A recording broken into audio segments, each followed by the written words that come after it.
ഈ റൈത്ത് ബസാർ എന്ന് പറഞ്ഞാൽ ഈ കർഷകർ അവരുടെ ഉൽപ്പന്നങ്ങൾ നേരിട്ട് കൊണ്ടുവന്ന് വിൽക്കുന്ന മാർക്കറ്റുകളാണ് കൂടുതലും. അതുകൊണ്ട് തന്നെ എല്ലാ സാധനങ്ങളും നമുക്ക് ഒരുമാതിരി വില കുറച്ച് തന്നെ കിട്ടും. പിന്നെ എല്ലാ തരത്തിലുള്ള പച്ചക്കറികളും ഒന്നിച്ചു വരിക, അങ്ങനെ ഒരു ഗുണമുണ്ട്. ഇതൊരു റൈത്ത് ബസാറാണ്. ഇങ്ങനെ കണ്ടില്ലയോ, കോളിഫ്ലവർ ഇങ്ങനെ ഒരുപാട് ഇങ്ങനെ അടുക്കി വെച്ചിട്ടുണ്ടായിരുന്നു. ഒരെണ്ണത്തിന് 20 രൂപയൊക്കെയാണ് വില. കറിവാഴയ്ക്കയ്ക്ക് ഒരെണ്ണത്തിന് 10 രൂപ. അല്ലാതെ നമ്മുടെ ഏത്തയ്ക്ക ഒന്നും ഇവിടെ അങ്ങനെ കാണാൻ കിട്ടത്തില്ല, ചിലയിടങ്ങളിൽ മാത്രം. അങ്ങനെ കേരള സ്റ്റോറിലൊക്കെ കിട്ടുകയുള്ളൂ. കേരള സ്റ്റോർ എന്ന് പറയുമ്പോൾ ഒരു സൂപ്പർ മാർക്കറ്റ് പോലെയാണ്. പിന്നെ ലുലു മാളുണ്ട്. ലുലു മാളിലും ഒരുമാതിരിപ്പെട്ട എല്ലാ പച്ചക്കറികളും കേരളത്തിൽ കിട്ടും.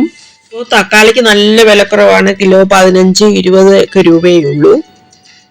ഏതെങ്കിലും ഒരു പച്ചക്കറിക്ക് വില കൂടുമ്പോൾ കർഷകർ എല്ലാം കൂടി അത് ഉൽപ്പാദിപ്പിക്കാൻ തുടങ്ങും. അങ്ങനെയാണ് ഈ വിലയിടിവ് വരുന്നത്. ഇനി പടവലങ്ങയൊക്കെ എല്ലാ മാർക്കറ്റിലൊന്നും കിട്ടത്തില്ല. വെറൈറ്റി ആയിട്ടുള്ള പച്ചക്കറി എല്ലാം സീസണലാണ്. ചില സീസണിലൊക്കെയാണ് വരുന്നത്. അല്ലാതെല്ലാം നമ്മുടെ സാധാ പച്ചക്കറികൾ തന്നെയാണ്. ക്യാബേജ്, ക്യാരറ്റ് അങ്ങനെയൊക്കെ ഉള്ളത്. ഈ ചന്തയിൽ ചെന്നപ്പോഴത്തേക്ക് ഒരുമാതിരി സാധനങ്ങളെല്ലാം വിറ്റ് തീർന്നിരുന്നു.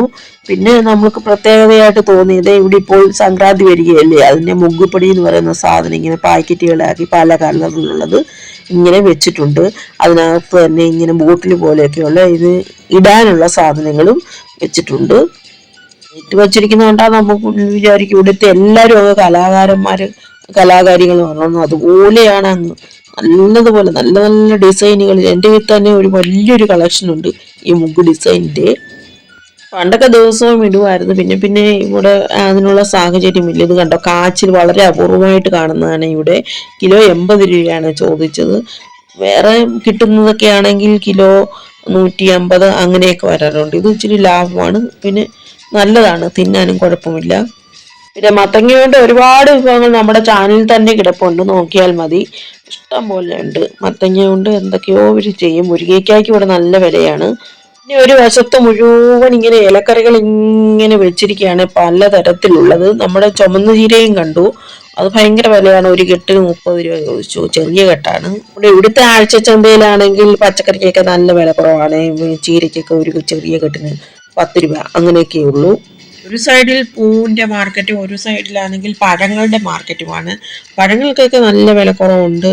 പിന്നെ ആണെങ്കിൽ ഓറഞ്ചിനൊക്കെ ചില സ്ഥലങ്ങളിലൊക്കെ 3, 5, 2 രൂപയ്ക്ക് ചിലപ്പോൾ കിട്ടും. ആന്ധ്രയിലാണെങ്കിൽ ഓറഞ്ച് കർഷക കുടുംബം ഒന്നിച്ച് ആത്മഹത്യ ചെയ്ത സംഭവം വരെയുണ്ട്. അത്രയ്ക്ക് അങ്ങ് വില കുറഞ്ഞു പോയി. ഭയങ്കര, നമ്മൾ വില കുറയുമ്പോൾ ആശ്വസിക്കുമെങ്കിലും കർഷകർക്ക് അത് വലിയൊരു അടിയാണ് ഈ വില കുറയുന്നത്. അങ്ങനെ ഒരുപാട് പ്രശ്നങ്ങൾ ഇപ്പോൾ ഉണ്ടായി. എല്ലാത്തിനും അങ്ങ് വില കുറഞ്ഞു പോയിട്ട്. ഭരണാധികാരികൾ തന്നെ എന്തെങ്കിലുമൊക്കെ വഴി കാണുമായിരിക്കും കർഷകരെ രക്ഷിക്കാനായിട്ട്.